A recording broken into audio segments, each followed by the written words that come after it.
conduction system of the heart. මූලිකව මේකෙදි මේ දැන් heart එකේ conduction system එකේදී heart එකේ impulses කියන්නේ action potential එක කොටව generate වෙනවා. ඒකට විශේෂිත කොටසක් තියෙනවා heart එකේ. අපි ඒකට කියන්නේ SA node, sinoatrial node කියලා. ඒක ඒ විශේෂත්වය තමයි ඒක හදවතේ pacemaker කියලා තමයි අපි හඳුන්වන්නේ. මොකද ඒකට මේ මොකක්ද සාමාන්‍යයෙන් දැන් හදවතේ central nervous system එකේ සම්බන්ධයක් regulate එකක් නොමැතිව impulses auto generate කරනවා. ඒකට කියන auto rhythmicity. කියන්නේ ඒකට පුළුවන් central nervous system එකේ සම්බන්ධයක් නැතුව regulation එකක් නැතුව auto action potential එකක් generate කරන්න. ඒක තමයි විශේෂිත හැකියාව SA node එකේ. ඒක නිසා තමයි SA node එකට අපි කියන්නේ heart එකේ pacemaker. මේක තමයි හදවතේ SA node එක තියෙන තැන. SA node එක ගැන කතා කරද්දී අපිට මේකේ location එක ගැන කතා කරන්න ඕනේ. බලමු අපි. ඒකේ location එක ගැන කතා කරද්දී මුලින්ම අපි කතා කරන්නේ ගොඩක්ම myocytes, special myocytes වලින් හැදිච්ච cluster එකක් තමයි SA node එක සමන්විත වෙන්නේ. ඒ pacemaker activity එකක් තියෙනවා. මේක පිළිట్లా තියෙන location of located වෙලා තියෙන junction of the crista terminalis. සහ මේක තියෙන්නේ right atrium එකේ anterior upper part එකේ. මේ උඩින් පේනවා මේක මෙතනින් උඩින් ඕපනින් එකක්. මේක තමයි superior vena cava එකේ ඕපනින් එක. ඕපනින් එක තමයි මෙතන. ඒකට ආසන්නව තමයි SA node එක locate වෙලා තියෙන්නේ. සාමාන්‍යයෙන් අපි SA node එක ගැන කතා කරද්දී SA node එකට impulses generate කරන්න පුළුවන් speed එක තමයි 60 to 100. විශේෂයෙන් SA node එකේ නම් AV node එකට conduction supply කරන pathway track එකක් තියෙනවා. ඒකට කියන්නේ internodal කියලා. internodal ඊට අමතරව තියෙනවා මේ පැත්තේ conduction path එකක්. ඒකට කියන්නේ Beckman's bundle කියලා. Beckman's bundle.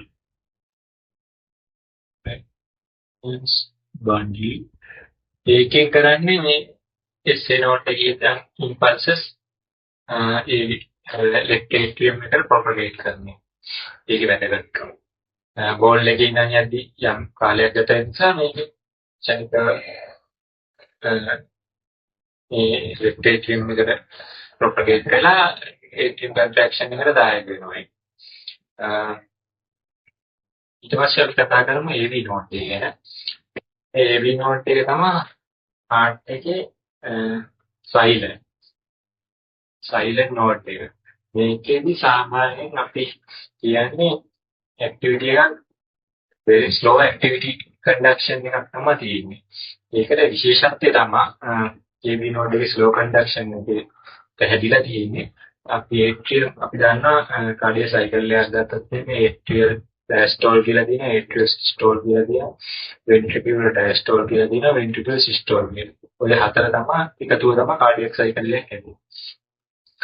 මේකෙදී අපි දැන් atrium SA node එකේ impulses generate කරලා අපි මේ atrium contract කරනවා.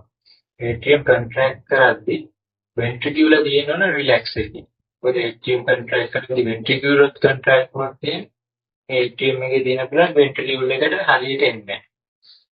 සහ මේ damage වෙන්න පුළුවන්. මොකද මේකේ pressure එක වැඩි, මේකට වැඩි. ඒතකොට valve bulge වෙන්න පුළුවන් උඩට. සහ ඊට පස්සේ valve degenerations එන්න පුළුවන්. ඒ වගේ අවස්ථා එන්න පුළුවන්. ඒක නිසා මේ තමයි AV node එකේ slow conduction එකක් තියෙනවා. සාමාන්‍ය 0.1 second delay conduction එකක් තියෙනවා AV node එකේ. ඊට අමතරව SA node එකෙන් එන impulses AV node එකට ගිහිල්ලා AV node එකෙන් තමයි bundle of His ගිහිල්ලා bundle branch වලට supply කරනවා. දැන් අපි හිතමු SA node එක කියන්නේ impulses මේ atrium wall එක හරහා ගිහිල්ලා මෙහින් ventricular wall එකට සම්බන්ධ වෙන විදිහක් නෑ. මොකද මෙතන විශේෂිත කොටසක් තියෙනවා. ඒකට අපි කියන්නේ fibrous skeleton කියලා. මේක insulated විදියට ක්‍රියා කරන්නේ. ඒ conduction එක insulated. ඒ කියන්නේ අපාරගම්මේ පටලයක් තමයි තියෙන්නේ මෙතන. يعني electrically insulated. يعني අපාරගම්මේ විද්‍යුතේ ගමන් කරන විදිහක් නෑ. ඒ කියන්නේ ඒක නවත්තන් කියන ඒ කොටස අපි කියන්නේ fibrous skeleton. තව නමක් කියනවා annulus fibrosus කියලා. මේක සාමාන්‍යයෙන් rings 4කින් තමයි හැදිලා තියෙන්නේ. ඒ rings 4ෙන් වෙන් වෙනවා atrium එකයි ventricle එකයි electrically. Electrically වෙන් කරන්නේ මේ fibrous skeleton එකෙන් තමයි. එතකොට දැන් AV node එක වෙන කතා කරද්දී AV node එකේ location එක කියන පොඩ්ඩක් බලමු කොහොමද location එක තියෙන්නේ කියලා. AV node එකේ location එක කියන්න කලින් මම තව දෙයක් කියන්න. මේ දැන් සාමාන්‍ය normal පුද්ගලයෙක්ගේ AV node SA node එකේ impulses මේ path එකකින් යන්න බෑ. AV node එකකින් විතරයි යන්න පුළුවන්. නමුත් ඇතම් condition තියෙනවා ඒකෙදි මේ AV node එක bypass කරලා atrial එකේ ඉඳලා ventricle එකට impulses යන වෙලාවල් තියෙනවා. ඒවා abnormal අවස්ථාවක්. එක අවස්ථාවක් තමයි කියන්නේ WPW syndrome කියලා. Wolff-Parkinson-White syndrome කියලා. ඒකෙදි වෙන්නේ මේ atrium එකයි ventricle එකයි හරහා මෙතන පොඩි conduction එකක්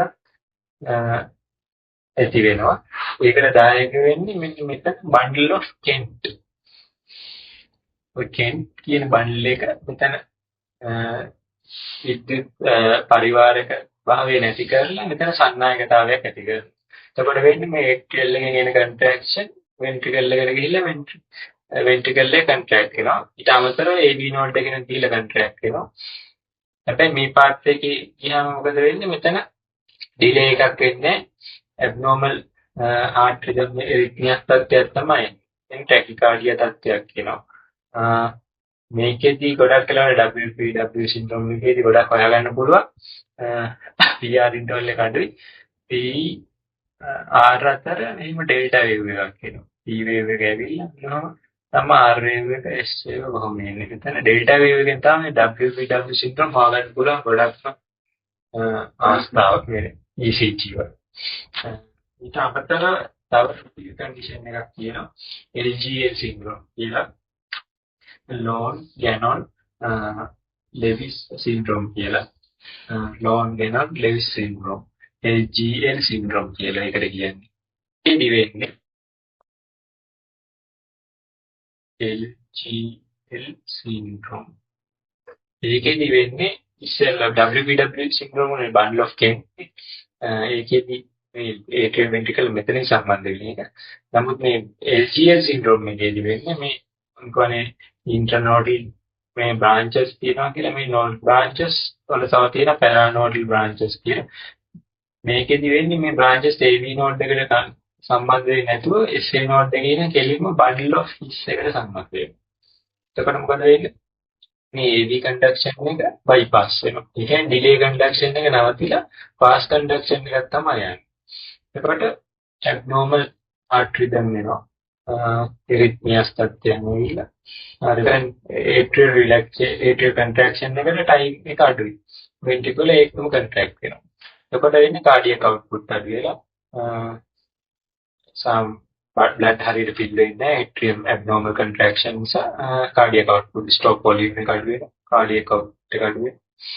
එතකොට ඉතින් patient symptomatic BP drop වෙනවා.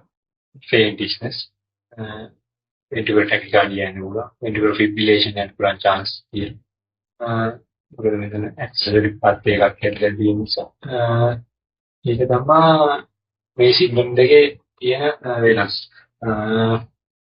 ඊට අමතරව ඊට පස්සේ මම කතා කරන්න මේ AV node එකේ මම එක්ස්ට්‍රා දෙයක් කිව්වේ AV node එකේ location එක ගැන. AV node එකේ location එක ගැන කතා කරලා lower back part of the intra-atrial septum. Intra-atrial septum කියන එක මොනවද කියන්නේ? මේ qualifying mechanism උඩින් පෙන්නේ මේක intra-atrial septum. ඒ කියන්නේ intra-atrial septum. එතන තියෙන coronary sinus කියලා. තමයි opening of coronary sinus. මේ coronary sinus එකට ආසන්නව තමයි AV node එක තියෙන්නේ. coronary sinus එක කියන්නේ veins වලින් heart එකේ වටේ තියෙන arteries තියෙන ඊට veins තියෙනවා. veins වල විශාල veins වලින් එන blood ඔක්කොම මෙතන coronary sinus එකෙන් තමයි right atrium එකට supply කරන්නේ. ඉතින් මෙතන opening එක තමයි coronary sinus කියන්නේ. ඒකට ආසන්නව තමයි මේ AV node එක පිහිටලා තියෙන්නේ.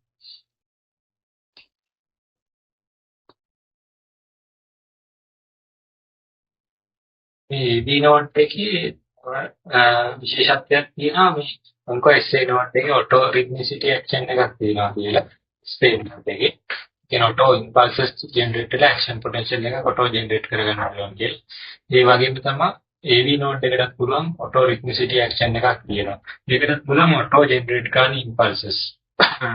ඒකේ සාමාන්‍ය impulses generate speed එක 40 to 60 per minute. 40 to 60 per minute. generate කරන්න පුළුවන් impulses. කියන්නේ SA node එකේ මොකක් හරි dysfunction එකක් නිසා SA node එකේ activity එක නැතුව ගියොත් එහෙම මේ AV node එකේ පුළුවන් backup rate එකක් තියාගන්න. ඒක සාමාන්‍ය speed එක 40 to 60. සාමාන්‍ය මේක අපිට සාමාන්‍ය සමහර patient වල symptomatic වෙනවා. මොකද 40 to 60 rate එක සමහර patient වල activity එක්ක cardiac output එකක් දෙන්න පුළුවන් තරම් rate එකක් නෙමෙයි. ඒ නිසා syncope attack වෙන faintishness lightheadedness මේ වගේ ඉන්න පුළුවන් එක black out වෙන්න පුළුවන්. ඒ වගේ ප්‍රශ්න ඉන්න පුළුවන්. ඒක නිසා සමහර අවස්ථාවලදී temporary pacing දාලා pace කරන්න වෙන වෙලාවල් තියෙනවා. support කරන්න. ඊට පස්සේ අපි කතා කරමු AV bundle of His. AV node එකට පස්සේ bundle of His. මේකේ location එක ගැන කතා කරොත් මේක තමයි bundle of His. ඒක locate වෙලා තියෙන්නේ AV node එකට distally. bundle branch වලට proximally. bundle branch වලට proximally AV node එකට distally තමයි locate වෙලා තියෙන්නේ. මේක හැදලා තියෙන්නේ atrioventricular junctional tissues වලින්. bundle of His. ඊට පස්සේ අපිට පේනවා මේක branches දෙකකට බෙදෙනවා. මම කියන්න මේක එක පැත්තකට යනවා ආයෙත් branch බෙදලා මේක right පැත්තකට යනවා. මේකටත් සාමාන්‍යයෙන් කියන්නේ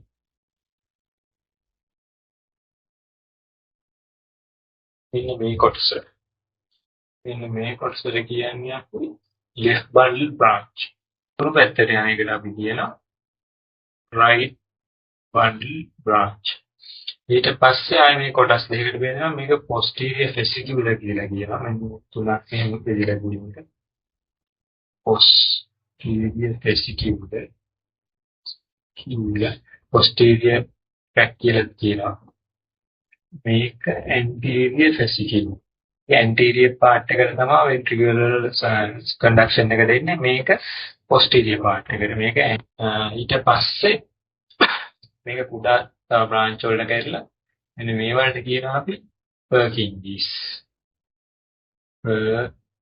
Purkinje's fibers. මේ දක්වන්නේ අපි හිතමුකෝ දැන් AV node එකේ මොනවා dysfunction එකක් කියලා මේ හරියේ function එක නැති වුණා කියලා. එතකොට heart එක backup කරගන්න පුළුවන් auto rhythmicity action එකක් දෙන කොටසක් තමයි මේ bundle of His කියන්නේ.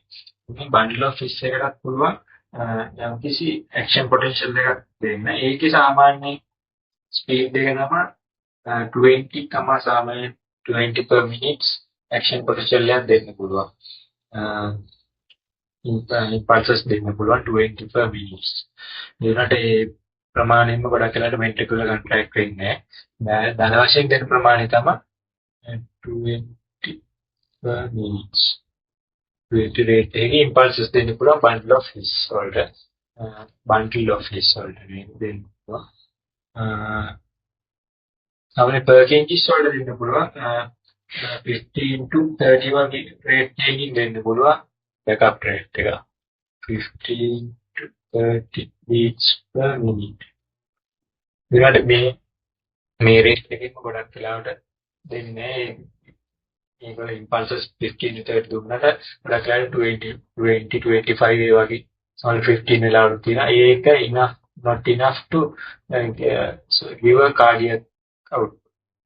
give enough cardiac output. ඒ නිසා අපිට මේ වෙලාවෙදි ගොඩක් වෙලාවට ටෙම්පරරි බේසින් දාලා මේක සපෝට් කරන්න වෙනවා මේ ventricle activate කරන්න වෙනවා.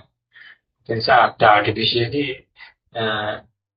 ventricle muscles contract කරන්න වෙනවා ටෙම්පරරි බේස් මේදී. heart rate එකේ අර backup තියා ගන්නවා නිසා තමයි heart rate එක ආරක්ෂාවට තමයි මේ විදිහට backup rate එක auto rhythmicity action එකක් තියෙන්නේ muscles වලට myocyte cells වලට.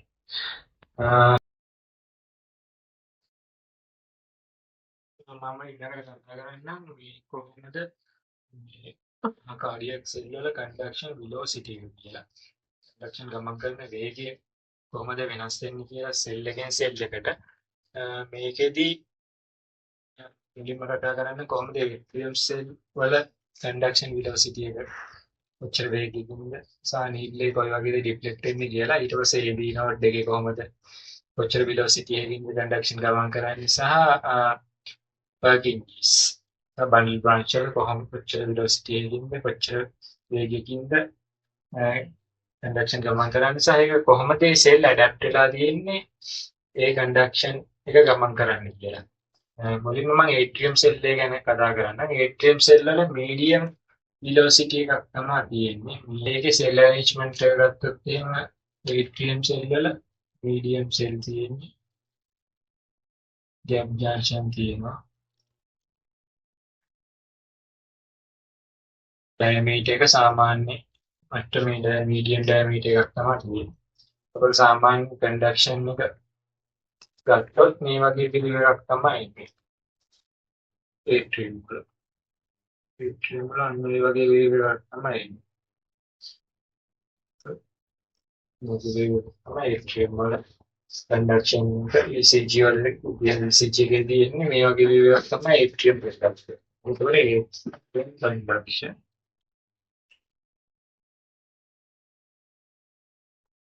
ඊපස්සේ AV node එකේ ගත්තොත් AV node එක specifically slow conduction එකට තමයි හැදිලා තියෙන්නේ. ඒක slow conduction එකට හැදිලා තියෙන්නේ atrium contract වෙලා atrium relax වෙන්න කාලයක් යනවා. ඒ අතරතුර ventricle contraction එක වළක්වා ගන්න තමයි මේ delay conduction එක තියෙන්නේ. atrial contract වෙලා atrial relax වෙන අතර තමයි atrial ventricular contract වෙන්නේ. ඒ time delay එක හදාගන්න තමයි මේ AV node එක slow conduction එකට හැදලා තියෙන්නේ. එතකොට හොඳ cardiac output එකක් දෙන්න පුළුවන් ventricular contraction එකෙන් සහ ventricular in diastolic volume. ඒ කියන්නේ diastole එකේ end අවස්ථාවේ හොඳ fluid volume එකක් ventricle වලට තියාගන්න පුළුවන් මේ delay conduction එක නිසා. එතකොට ventricular diastolic volume එක වැඩි. එතකොට ventricular contraction එකේ හොඳ stop volume එකක් යනවා එළියට. එතකොට cardiac output එක වැඩි වෙනවා. ඒක නිසා තමයි slow conduction එකට AV node එක හැදිලා තියෙන්නේ. ඔක හැදිලා තියෙන්නේ කොහොමද කියලා මම කියන්නම්. මේක specific වෙලා තියෙන cells slow conduction එකට small diameter cell තමයි තියෙන්නේ. විතම දැන් SA node එකේ ඉඳන් impulses මේ පැත්තට ගමන් කරගන්න කියලා. ඒ arrangement එක opposite direction arrangement එකක් තමයි තියෙන්නේ. يعني complex arrangement එකක් තමයි තියෙන්නේ. tissues ඉන්නේ මේ අතර නම් conduction එක යන්නේ මේ අතර. ඒතකොට gap cell තියෙන ගොඩක් තියෙනවා. මෙන්න මේ පැත්තේ මේ පැත්තේ gap cell අඩුයි. ඒකට arrangement එක complex. මේ slow conduction එකට adapt වෙලා තියෙන හැටි තමයි මේ කියන්නේ. ඊට පස්සේ මෙන්න මේ අතර සෙල් අතර ගැප් එක ඉරිලා තියෙන්නේ එක්ස්ටෙන්සිව් කනෙක්ටිව් ටිෂුස්. ගැප් අතරින් තියෙන එක්ස්ටෙන්සිව් ටිෂුස් අතරින් තමයි කන්ඩක්ෂන් එක යන්න ඕනේ. ඒක තව ස්ලෝ කන්ඩක්ෂන් එක යන ස්පීඩ් එක. තව ස්ලෝ කන්ඩක්ෂන් එකට තව හේතුවක් තමයි ඇක්ෂන් පොටෙන්ෂල් ඩියුරේෂන් එක සාමාන්‍ය එසේ නෝඩ් වගේම ගත්තා ඊට වඩා පොඩ්ඩක් වැඩි. ඇක්ෂන් පොටෙන්ෂල් ඩියුරේෂන් එක වැඩි. මේක සාමාන්‍ය මයෝසයිට්ස් වල ඇක්ෂන් පොටෙන්ෂල් ඩියුරේෂන් කියන්නේ ප්ලැටියු බේස් එක වැඩි වෙලානේ. මේකේ ප්ලැටියු බේස් එක නෙමෙයි මේකේදී depolarization වෙන්නේ slow, repolarization එක වෙන්නේ slow. එතකොට action potential duration එක වැඩි වෙනවා. ඒකට හේතුවක් තමයි depolarization slow වෙන්නේ. slow depolarization. Maybe sodium voltage dependent sodium channel නෙමෙයි තියෙන්නේ. මේවා නෑ. මේවා තියෙන්නේ අඩු ප්‍රමාණය. ඉතින් කැල්සියම් තමයි මේ T type calcium channel L type calcium channel වලින් තමයි මේක depolarization mainly නගාපවතින්නේ. එතකොට මේ sodium තරම් ප්‍රබල නැහැ calcium වලින් එන depolarization එක. එතකොට suddenly නෙමෙයි මේක peak වැඩි වෙන්නේ. ඒක suddenly වැඩි වෙන්නේ මේක slow තමයි වැඩි වෙන්නේ. ඊට අමතරව